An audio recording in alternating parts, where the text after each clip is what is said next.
حضرت جی رابع پر کیے گئے اعتراضات کا افسانہ۔ اس باب میں ہر کوئی دیکھ سکتا ہے کہ ان اعتراضات کی حقیقت کیا ہے اور مزید یہ کہ وہ کس حیثیت کے حامل ہیں۔ اکثر اعتراضات تو صرف حضرت جی رابع مولانا محمد سعد صاحب کی ذات پر جھوٹے الزامات کے سوا کچھ نہیں ہیں، اور باقی اعتراضات میں حق کو توڑ مروڑ کر پیش کیا جاتا رہا ہے۔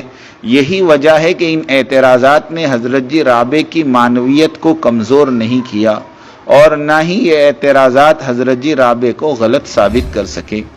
اس کے برخلاف ہم جانتے تھے کہ اس طرح کی سخت آزمائشیں تو آ کر رہتی ہیں، اور ہم کو اس بات کا بھی یقین تھا کہ جب تک حضرت جی رابع کلام الہی اور حدیث رسول صلی اللہ علیہ وسلم اور سیرت طیبہ کے ساتھ مخلص رہیں گے، انجام کار خیر ہی ہوگا۔ امید ہے کہ عالمی امیر حضرت جی رابع اور ان کے مامورین کو اللہ تعالیٰ اس زندگی میں اور آخرت میں بھرپور خیر سے نوازے گا، اور ہم تمام کو اس معاملے میں استقامت عطا فرمائے گا۔ تاہم ہمیں اللہ تعالیٰ کے ارشاد کو بھی ہمیشہ اپنے ذہن میں رکھنا ہوگا، وَجَعَلْنَا بَعْضَكُمْ لِبَعْضٍ فِتْنَةً أَتَصْبِرُونَ وَكَانَ رَبُّكَ بَصِيرًا۔ ترجمہ: اور ہم نے تم میں سے ہر ایک کو دوسرے کی آزمائش کا ذریعہ بنا دیا، کیا تم صبر کرو گے؟ تیرا رب سب کچھ دیکھنے والا ہے۔ اور مزید برآں اللہ تعالیٰ کا یہ بھی ارشاد ہے، أَحَسِبَ النَّاسُ أَن يُتْرَكُوا أَن يَقُولُوا آمَنَّا وَهُمْ لَا يُفْتَنُونَ وَلَقَدْ فَتَنَّا الَّذِينَ مِن قَبْلِهِمْ فَلَيَعْلَمَنَّ اللَّهُ الَّذِينَ صَدَقُوا وَلَيَعْلَمَنَّ الْكَاذِبِينَ۔ کیا لوگوں نے یہ گمان کر رکھا ہے کہ ان کے صرف اس دعوے پر کہ ہم ایمان لائے ہیں، ہم انہیں بغیر آزمائے ہوئے ہی چھوڑ دیں گے؟ ان سے اگلوں کو بھی ہم نے خوب جانچا، یقیناً اللہ تعالیٰ انہیں بھی جان لے گا جو سچ کہتے ہیں، اور انہیں بھی معلوم کر لے گا جو جھوٹے ہیں۔ فائدہ: اس لیے ہم لوگوں کو یقین کے ساتھ یہ معلوم ہونا چاہیے کہ جو شخص بھی اس دین کی پیروی کرتا ہے اس کو آزمایا جائے گا، لہٰذا کچھ عرصے کے لیے صبر کر لو، اور اس تھوڑے عرصے کے عوض اس زندگی کی بھلائیاں اور آخرت کی خوشخبریاں حاصل کر لو، اور اللہ تعالیٰ کے اس فرمان کو یاد رکھو، اِنَّا لَنَنصُرُ رُسُلَنَا وَالَّذِينَ آمَنُوا فِي الْحَيَاةِ الدُّنْيَا وَيَوْمَ يَقُومُ الْأَشْهَادُ۔ یقیناً ہم اپنے رسولوں کی اور ایمان والوں کی مدد دنیا کی زندگی میں بھی کریں گے، اور اس دن بھی جب گواہی دینے والے کھڑے ہوں گے، یعنی بروز محشر۔ فائدہ: اگر اللہ تعالی ہم لوگوں کو صبر سے نواز دے اور ہم لوگ اجنبی بن جائے، یعنی جو دین کو مضبوطی سے پکڑے رہتے ہیں جبکہ لوگوں نے اس کو خیر بات کہہ دیا ہو، تو پھر ہم لوگوں کے لیے بشارتیں ہی بشارتیں ہیں۔ ان لوگوں میں ہمارا شمار ہوگا جن کے بارے میں رسول اللہ صلی اللہ علیہ وسلم نے فرمایا، بدأ الاسلام غریبا، اسلام اجنبیت کی حیثیت سے شروع ہوا تھا اور اسی حیثیت سے واپس ہوگا جس طرح اس کا آغاز ہوا تھا، یعنی اجنبی ہو کر رہ جائے گا۔ لہٰذا اجنبیوں کے لیے خوشخبری ہے جنت کے طوبہ درخت کی۔ صحابہ نے عرض کیا، یا رسول اللہ، اجنبی کون ہیں؟ آپ نے جواب دیا، وہ لوگ جو اپنی اصلاح کرنے میں لگے رہتے ہیں جبکہ لوگ فاسق اور فاجر ہو گئے ہوں۔ فائدہ: یہ بات قابل غور ہے کہ مخالفین نے حضرت جی رابع کی عمارت اور دعوت کی حصی اور معنوی یعنی علمی حیثیت ہر دو طرح سے ختم کرنے کی بہت کاوشیں کی۔ اس کے لیے ڈھیر سارے علمی دلائل بھی پیش کیے۔ اگر کوئی ان پارلیمانی شرائیت والوں کے دلائل کو علمی کہنا چاہے تو اور بات ہے، ورنہ شرائیوں کی یہ دلائل علمی اعتبار سے کافی بودے اور بے جان ہیں۔ حضرت جی رابع کے مخالفین کے وضاحتی بیانات اور ان کی مفت تقسیم کردہ کتابوں کے مطالعے کے دوران راقم الحروف کے ذہن میں بار بار یہ بات آتی رہی کہ یہ شرائی جن باتوں کی مخالفت کر رہے ہیں وہ حضرت جی رابع کی باتیں نہیں بلکہ اللہ اور اللہ کے رسول کی تعلیمات ہے جن کی یہ مخالفت کر رہے ہیں۔ حقیقت میں ان شرائی مخالفین کے پاس مخالفت کے لیے قرآنی آیات اور احادیث صحیحہ کے دلائل مفقود ہے۔ اللہ تعالیٰ اپنے رسول صلی اللہ علیہ وسلم کو رحمت برے اور تسلی آمیز کلمات کے ذریعے جس طرح تسلی دی، ذرا اس پر بھی غور فرمائیں۔ قد نعلم انه ليحزنك الذي يقولون فإنهم لا يكذبونك ولكن الظالمين بآيات الله يجحدون. ہم خوب جانتے ہیں آپ کو ان کے اقوال مغموم کرتے ہیں، سو یہ لوگ آپ کو جھوٹا نہیں کہتے، لیکن یہ ظالم اللہ کی آیتوں کا انکار کرتے ہیں.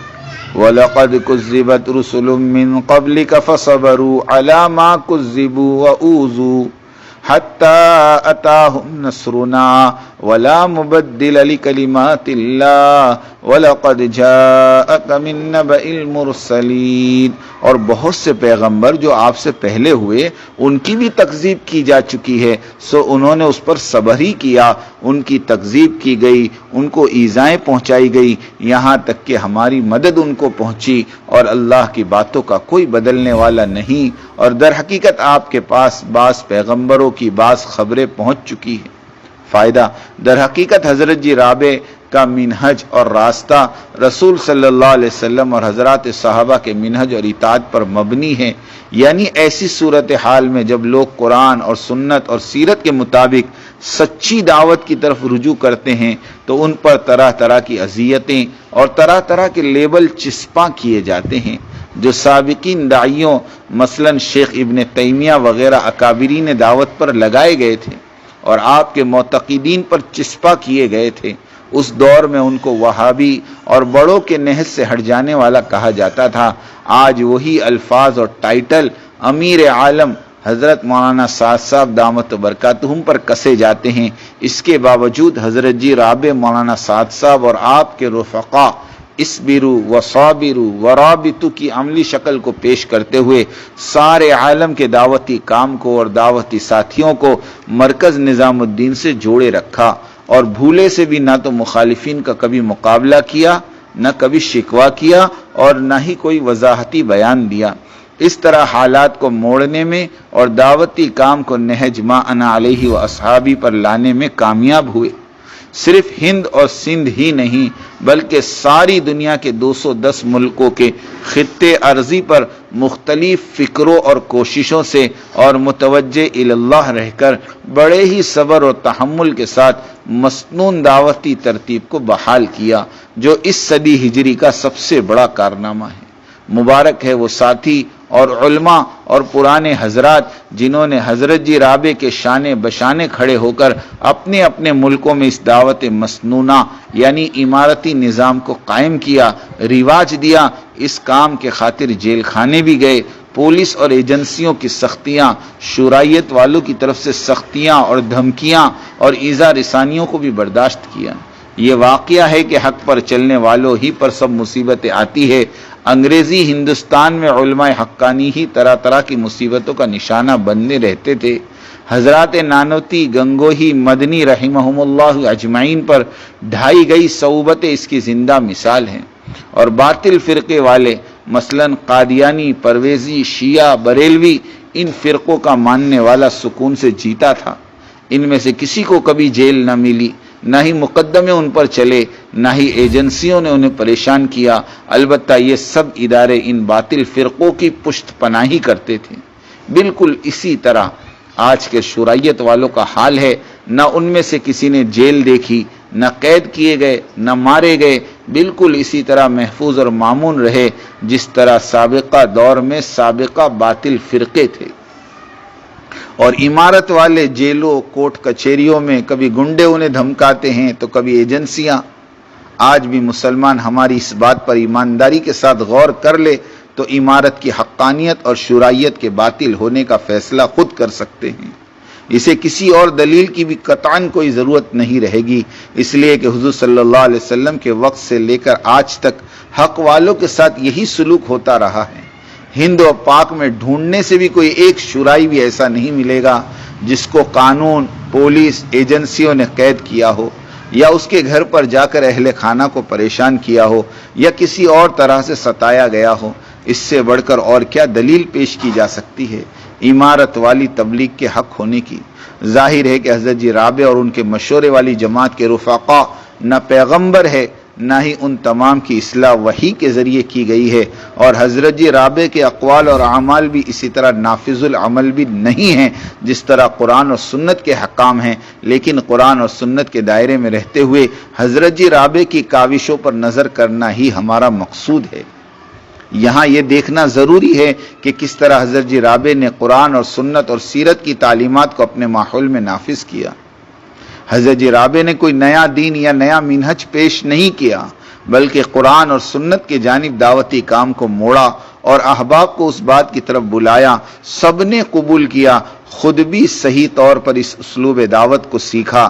آپ کے اندر اس بات کو سمجھنے کی معقول صلاحیت تھی کہ اس دور میں اور اس ماحول میں ان کی تعلیمات کو کس طرح نافذ کیا جائے، اور ہمیں یقین تھا کہ یہ ترتیب دعوت ان حالات میں ضرور انقلاب پیدا کرنے والی تھی، سو وہ کر بھی گئی، اور یہ تبدیلی کلید اور کنجی تھی فتح اور کامرانی کی، جو اللہ کی مہربانی سے حضرت جی رابع اور ان کے متبعین کی کاوشوں اور جد و جہد کے ذریعے وجود میں آ گئی۔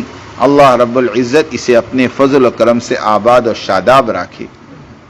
حضرت علی کی خلافت اسد الغابہ میں ہے کہ حضرت علی رضی اللہ تعالیٰ عنہ فرماتے ہیں، نبی کریم صلی اللہ علیہ وسلم کا جب انتقال ہو گیا تو مجھے یہ خیال تھا کہ خلافت کا میں زیادہ مستحق ہوں، لیکن تمام مسلمان حضرت ابوبکر صدیق رضی اللہ تعالیٰ عنہ کی خلافت پر متفق ہو گئے، تو میں نے ان کو امیر اور خلیفہ مان کر ان کی اطاعت کی۔ پھر جب حضرت ابوبکر صدیق رضی اللہ تعالیٰ عنہ مرض الموت میں مبتلا ہو گئے تو میرا گمان تھا کہ وہ خلافت میرے علاوہ کسی کو نہیں دیں گے، تو انہوں نے حضرت عمر فاروق رضی اللہ تعالیٰ عنہ کو خلیفہ مقرر فرما دیا، تو میں نے ان کو خلیفہ تسلیم کر کے ان کی اطاعت کی۔ پھر جب حضرت عمر رضی اللہ تعالیٰ عنہ مرض الموت میں تھے تو میرا خیال تھا کہ وہ منصب خلافت کو میرے علاوہ کسی کو سپرد نہیں کریں گے۔ انہوں نے اس معاملے کو 6 حضرات کے سپرد فرما دیا، ان 6 میں سے میں ایک تھا۔ انہوں نے حضرت عثمان غنی رضی اللہ تعالیٰ عنہ کو خلیفہ بنا دیا، تو میں نے بھی ان کو خلیفہ تسلیم کر کے ان کی اطاعت کر لی۔ پھر جب عثمان غنی رضی اللہ تعالیٰ عنہ کو شہید کر دیا گیا تو لوگوں نے بلا کسی جبر و اکراہ کے مطیع ہو کر مجھ سے بیعت خلافت کر لی۔ اسد الغابہ جلد نمبر 4 صفحہ نمبر 31۔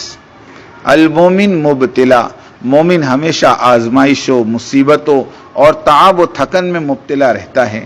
ابو ہریرہ رضی اللہ تعالیٰ عنہ فرماتے ہیں کہ ایک دیہاتی سے نبی کریم صلی اللہ